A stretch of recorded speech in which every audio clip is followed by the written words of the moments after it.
사실은 압축이란 단어는 없어요. 그런데 모든 고객들이 압축을 많이 하면 좋은 걸 알고 있어요. 그건 아닙니다. 그 말 듣지 마시고, 내가 여기서 얘기하고 싶은 건 뭐냐면 이 집이 안경을 잘하는지, 내가 맡은 안경사가 실력이 없는지를 구분할 수 있습니다. 안녕하세요. 지식인사이드 구독자 여러분, 저는 안경 프랜차이즈 CEO로 30년째 일하며 현재는 작가와 강사로 활동 중입니다. 요즘 일을 보면 실력 있는 안경사에 잘 없어요. 옛날에 일을 할 때는 기술부터 배웠어요. 근데 요즘에는 기술보다는 검사 위주로 많이 배우는데, 제가 요즘 드는 생각이 뭐냐면 검사의 어떤 실력은 늘었는데 기술에 대한 손재주는 밑에 떨어졌어요. 그래서 가장 많이 듣는 소리가 뭐냐면 안경이 흘러내려요. 내가 여기서 얘기하고 싶은 건 뭐냐면, 소비자들도 몰라요. 원래 그런 줄 알아요. 나는 콧대가 없었어, 기름기가 많았어, 화장을 했어, 전부 이 핑계 대는 거예요. 근데 아니에요. 안경은 콧대가 없어도 안 흘러내립니다. 콧대하고 상관없어요. 테크닉적인 부분인데, 눈은 검사도 중요하고 안경 렌즈도 중요하고 태도 중요합니다. 마지막에 내 얼굴에 맞지 않는 안경은 빵점입니다. 고객들이 가장 궁금해하고 안경은 많이 남는다라는 게 소비자들이 가지고 있는 보편적인 안경에 대한 기준인 것 같아요. 근데 생각만큼 많이 남진 않는다라고 내가 말씀을 드리고, 차이 많이 나는 이유는 뭐냐면, 첫 번째는 미세하게 보면 안경테들의 연마 상태, 도금 상태가 사실 좀 차이 납니다. 근데 육안으로는 사실 구분하기 힘듭니다. 그 다음에 브랜드입니다. 브랜드. 안경은 패션입니다. 단순하게 물건으로 비교하지 마시고 어떤 브랜드에 어떤 스토리가 있는 것에 따라서 그 상품의 값어치는 달라집니다. 합리적인 가격은 소비자 입장에서 사실 잘 모릅니다. 예를 들어서 안경사인 저도 이거 얼마짜리요? 라고 물었을 때 제가 답을 못합니다. 이거 1,000을 주고 이거 얼마짜리 옷이에요? 라고 물으면 거기에 어떤 스토리와 어떤 걸 붙였을 때 값어치가 달라지기 때문에 안경은 그렇게 비교하셔야 되지, 단순하게 이 제품이 얼마짜리라고 물으면 모릅니다. 그래서 현명하게 이제 구매하시는 부분은 내가 예산한 금액에 맞춰서 하시는 게 가장 현명한 방법이지, 거기서 더 디테일하게 뭐가 어떻고 전문가적인 부탁을 들면 큰 차이가 없습니다. 장사를 하면, 판매를 하면요, 두 가지가 있습니다. 첫 번째는 물건을 파는 사람이 있고, 두 번째는 신뢰를 파는 사람이 있어요. 그래서 잘 보시고, 프로들은 신뢰를 팝니다. 예를 들면 이제 판매하는 안경사분이 장점만 계속 얘기하는 친구가 있어요. 또 신뢰를 파는 친구들은 단점도 얘기합니다. 저는 직원들 교육시킬 때 장점을 2개 얘기하면 단점을 3개 얘기하려고 합니다. 그게 신뢰를 얻는 방법 중에 가장 좋은 방법입니다. 그런데 대부분 단점을 적게 얘기하죠. 판매를 쉽게 일으키기 위해서. 그렇게 하다 보면 나중에 신뢰 부분이 떨어집니다. 그래서 판매 안경사님이 이분이 물건만 파는 직원인지 신뢰까지 고려해서 하는지는 장점과 단점의 어떤 비율을 어떻게 얘기하는에 따라서 구분하실 수 있습니다. 제일 어렵죠. 또 이 사람이 실력이 있는 사람인지 없는 사람인지 구분 못합니다, 사실은. 그런데 안경은 한번 맞추면 끝이 아니죠. 예를 들어서 음식은 먹고 나면 끝입니다. 맛있다 없다를 바로 구분할 수 있죠. 근데 안경은 잘했다 못했다를 금방 판단할 수 없습니다. 뭔지 알 수 있느냐? 맞추고 집에 가서 생활해보면 압니다. 안경 끼는 사람들의 불편한 사항이 뭐냐면 안경 흘러내림입니다. 거의 대부분 흘러내려서 줄줄 흘러내리는데 그게 불편한데도 어쩔 수 없이 쓰고 있는 경우가 많아요. 그래서 여러 가지 안경사의 영역은 검한 부분, 조제 부분, 피팅 부분 3가지로 나눕니다. 검사와 조제는 많이 기계의 발달로 인해서 많이 업그레이드 됐습니다. 피팅의 부분은 손으로 하는 부분이기 때문에 순수한 기술적인 부분인데 모자란 부분이 많습니다. 그래서 고객이 지금 현재 현장에서 받아보면 검사와 조제는 만족도가 높습니다. 근데 피팅의 만족도는 엄청 떨어져 있습니다. 그래서 이 집에 잘한다 못한다 집에 가셔서 제자리에 뛰기 한 100번 해보세요. 아마 10번만 되면 쭉 쳐질 겁니다. 그 집은 실력 없는 집. 일단은 단골 안경원을 만들어서 거기에 믿고 거래하시는 게 가장 좋고, 어른들이 하시는 말 중에 재밌는 말이 있습니다. 못 믿는 게 2가지가 있다. 약값, 그 다음에 안경값이다. 왜? 자기들이 살아보니까 약값은 모르잖아. 전문가가 아니니까. 이 안경도 그만큼 어려운 거예요. 그래서 너무 막 디테일하게 제품의 어떤 거를 파고들면, 아까 말씀드렸죠. 저도 잘 몰라요. 제가 처음 보는 브랜드를 가지고 이거 얼마짜리야 물으면 그 유추해낼 수 없습니다. 그래서 너무 불신하지 마시고 안경원을 믿고 거래하시는 게 가장 현명한 선택이 아닌가 싶습니다. 안경원에 가면 압축 얘기를 많이 듣죠. 눈이 나쁜 사람들은 압축을 많이 하고, 눈이 안 나쁜 사람들은 압축을 적게 하고, 그 기준인데, 사실은 압축이란 단어는 없어요. 그거는 옛날 우리 안경 하시는 선배님들이 쉽게 판매하기 위해서 표현을 쓴 거예요. 그래서 원래는 압축이라는 표현은 없습니다. 그럼 뭐가 있냐? 굴절률이라는 게 있어요. 굴절률. 굴절률에 따라서 두께가 얇아집니다. 그러니까 소비자한테 굴절률 얘기하기 어려우니까 한 번 압축, 두 번 압축, 세 번 압축, 네 번 압축 얘기한다고. 그런데 모든 고객들이 압축을 많이 하면 좋은 걸 알고 있어요. 그건 아닙니다. 압축을 많이 할수록 단점이 더 많습니다. 안경 렌즈에는 아배수라는 게 있어요. 아배수. 압축을 많이 하면 아배수가 떨어집니다. 그 아배수가 떨어지면 선명도가 떨어집니다.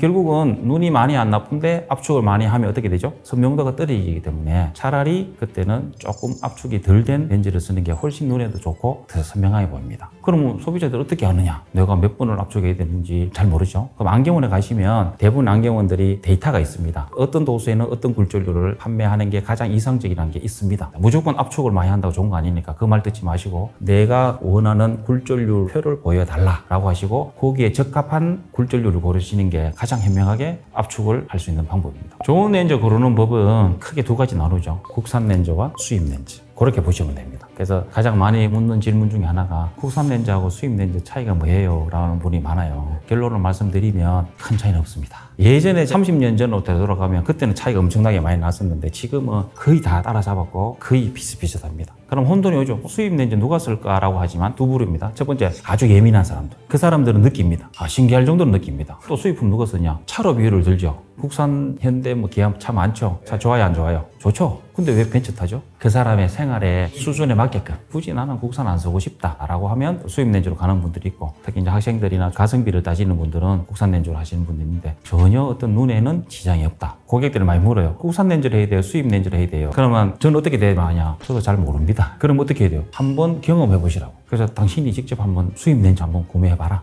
렌즈가 진짜 좋은 걸 느끼면 계속 좋은 걸로 가야 되겠죠. 근데 그게 아니면 굳이 그렇게 할 필요 없어요. 가성비 높은 제품으로 계속 지속적으로 교체하는 것도 나쁘지 않다. 보통 우리가 판매 보면 고객들이 선택하는 게 있어요. 상중하에 있으면 중간 거를 고릅니다. 그래서 중간 단계 고를 때 안경사들이 이렇게 설명을 할 겁니다. 장단점을. 그건 결국 옵션 추가죠. 올라갈수록 어떤 기능이 더 추가되고 어떤 브랜드란 걸 아마 설명할 거예요. 그래서 가장 한 중간 정도 고르는 게 가장 현명한 선택이 아닌가. 좋은 안경의 기준이 있어요. 좋은 안경. 소비자가 보는 좋은 안경과 전문적인 안경사가 보는 좋은 안경은 달라요. 소비자가 좋은 안경은 첫 번째 가성비가 있어야 되겠죠. 내구성이 있어야 되겠죠. 그다음 디자인이 예쁘게 되겠죠. 우리 전문가 입장에서는 조금 다릅니다. 뭐냐면 아무리 좋은 안경이라도 내 얼굴에 맞지 않으면 좋지 않은 안경이 됩니다. 결국은 내가 산 안경이 내 얼굴에 잘 맞출 수 있는 피팅이 잘 될 수 있는 재질이며 구조인지를 물어봐야 됩니다. 근데 대부분 안 해요. 그럼 요즘에 시중에 보면 유명한 어떤 여러 가지 테들이 인터넷도 있고 많이 팔잖아요. 그죠? 의외로 피팅을 할 수 없는 테들을 많이 가지고 옵니다. 디자인은 예쁩니다. 그런데 구조적으로 피팅을 못하는 안경테들이 가끔 있습니다. 전문가 입장에 봤을 때 안타깝죠. 왜? 고객이 보는 좋은 안경과 우리가 보는 안경은 차이가 너무 크죠. 어떤 분들은 한 5년 썼는데 깨끗하게 갖고 오신 분도 있어요. 그래 한번 물어봅니다. 어떻게 이렇게 5년을 쓰셨는데 키스 하나 안 나셨나고 하면 자기는 원래 꼼꼼하대요. 모든 생활 환경에 꼼꼼한 분들은 안경 또한 한 5년 써도 키스가 거의 안 나더라고요.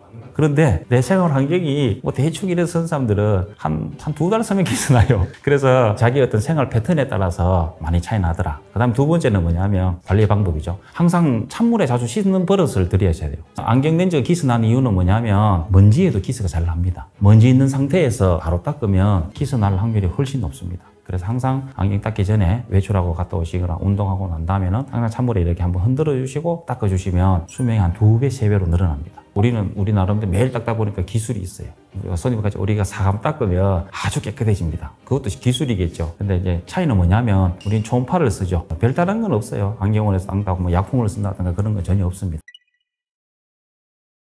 제가 23살 때부터 안경을 했어요. 30년이 넘었어요. 다음에 중요한 거는 아직도 제가 필드에서 일을 하고 있다는 게 가장 큰 장점입니다. 한 50만 명 이상은 제 손을 거쳐가지 않느냐. 저는 안경을 했지만 1등을 하고 싶었어요. 최고가 한번 되고 싶다. 그걸 목표를 가지고 꾸준히 계속 한 것 같아요. 그래서 어려움이 있고 해도 1등을 한번 해봐야 되겠다는 어떤 목표를 생각하면서 견뎌온 것 같아요. 제가 힘들었던 거는 여러 가지 있지만 제일 어려운 거는 돈 문제였어요. 내가 돈이 워낙 없이 하다 보니까 돈을 만드는데 엄청 어려웠어요. 돈이 있어야 뭐 사업을 할 거 아니에요. 그러니까 돈을 만들기 위해서 엄청나게 스트레스도 많이 받고 은행을 수십 번 들락날락거리면서 빌려달라고도 얘기하고 최고로 어려웠을 때를 따지면 제일 처음에 친구하고 동업을 할 때가 있었어요. 내가 갖고 있는 전 재산을 몰빵을 했죠. 틀어놓고 좀 모질해서 은행에 빚도 그 당시에 한 8천만 원인가 빚을 냈을 거예요. 그런데 그게 터졌어요. IMF. 하늘이 노래지죠. 해필이면 이때 잠이 안 오죠. 몰빵했는데다가 빚도 있는데다가 또 사회적인 환경이 분위기가 안 좋으니까 어떻게 하면 이 난국을 헤쳐나갈 수 있을까 라고 고민하면서 아마 그때가 가장 힘들었던 것 같아요. 제가 어떤 결과물을 이렇게 되돌아보니까 한 20년 정도 되니까 내가 피부로 느끼겠어요. 그 전까지는 잘 못 느끼겠더라고요. 계속 똑같은 쳇바퀴처럼 돌고 돌고 패턴이었는데, 그래서 우리 후배들이나 어떤 분들한테 얘기를 하면 단기간에 어떤 걸 하는 것보단 꾸준히 한 20년 정도 하면 어떤 결과물이 나올 거다. 말은 쉽죠. 근데 20년 어렵습니다. 장사를 하기 위해서는 4가지가 필요하죠. 첫 번째는 사장이 있어야 되고, 그 다음에 두 번째는 매장이 있어야 되고, 세 번째는 고객이 있어야 되고, 네 번째는 직원이 있어야 됩니다. 제일 중요한 부분은 사장의 역할입니다. 되돌아보면 우리 안경업계에서 내가 최고가 되겠다고 목표를 가지고 했는데, 지금 제가 안경원을 크게 하고 있어요. 있는데 보시면 아마 기존의 안경원하고는 차원이 다릅니다. 예를 들면 일반 안경원을 많이 가보시죠. 그러면 규모의 논리밖에 안 됩니다. 크다 작다. 큰 안경점과 평수로 따질 수 없는데 우리 안경원에 오시면 차원이 다릅니다. 예를 들면 저희들 안경원은 이용 샵을 접목시켰습니다. 센세이션 새로운 구조로 만들었죠. 그래서 고객 만족도도 엄청 높고 새로운 경험을 통해서 새로운 안경원의 어떤 패러다임을 제가 만들어서 아주 다른 사람들 기감도 되고 잘하고 있습니다. 오시면 대부분 고객들이 내가 안경을 30년 꼈는데 50년 꼈는데 이러한 경험은 처음이다 라는 얘기를 수없이 듣습니다. 그럴 때마다 자부심도 느끼고 흐뭇할 때가 상당히 많습니다. 장사를 하면 사장의 어떤 자질, 원칙이 있는데 첫 번째는 성실해야 되죠. 그래서 누구보다도 성실했습니다. 두 번째는 실력이 있어야 돼요. 실력이 없으면 고객들이 다시 오지 않습니다. 세 번째는 뭐냐면 변화입니다. 변화. 그래서 항상 안주하지 않고 변화를 통해서 업그레이드를 시키는 어떤 그런 노력의 결과라고 제가 생각합니다. 저는 똑같은 안경을 하지 않았어요. 계속 진화를 시킵니다. 미용샵의 접목은 최근에 나온 결과물이고, 중간에 스토리는 보면 공장용 안경 체인도 만들어 봤고, 그 다음에 두 번째로 온 게 뭐냐면 티타늄 전문 안경원으로 티타늄 49,000원 좋은 제품을 사게 파는 컨셉으로 또 센세이션을 일으켰어요. 이렇게 자꾸 진화를 시킵니다. 그 다음에 두 번째는 뭐냐 하면 매장이죠. 매장을 항상 좀 변화를 줘야 됩니다. 관심이 있는 매장은 달라요. 예를 들면 내가 커피숍을 가든 항상 봅니다. 제가 뭘 볼까요? 거미줄입니다. 왜 보느냐 하면 주인의 관심도를 봅니다. 근데 직원들은 그거 잘 안 봅니다. 근데 관심 있는 오너는 위에도 다 보고 사방팔방 다 봅니다. 그게 주인들의, 사장들의 어떤 관심도거든요. 그래서 매장은 관심이 있어야 됩니다. 그래야 항상 청결과 유지를 하는데 딴 게 관심이 아니고 그 작은 거미줄 하나를 관심을 가지면 다른 거 신경 쓰겠어 안 쓰겠어요? 쓰죠. 세 번째는 직원이죠. 직원 교육을 잘 시키셔야 됩니다. 그러니까 내가 혼자 잘하는 게 아니기 때문에 어떤 직원을 어떻게 교육을 시켜서 어떻게 하냐에 따라서 장사를 성공할 수 있다. 내가 직원들한테 가장 강조하는 게 뭐냐면 고객을 돈으로 보지 마라. 항상 내가 얘기하는 겁니다. 매출도 중요하고 다 중요하지만 고객을 돈으로 보는 순간 고객은 다시 오지 않는다. 사람은 장사해보고 살아본 결과 사람은 다 알아요. 직원들한테 이런 얘기합니다. 우리 보통 연령층이 낮아요. 보통 20대, 30대 초반이거든. 세상을 한 50년 살면 너희들이 말하는 게 다 보인다. 이 친구가 장사로 영업하는지 나를 위해서 영업하는지 다 아니까 너무 표시나게 하지 말고 적당하게 해라. 알면서도 속아주는 게 어른들이다 라고 얘기합니다. 속으면 안 오겠죠. 그래서 그런 걸 주기적으로 저는 이제 교육을 시키죠. 그렇게 하면 고객은 자동으로 따라옵니다.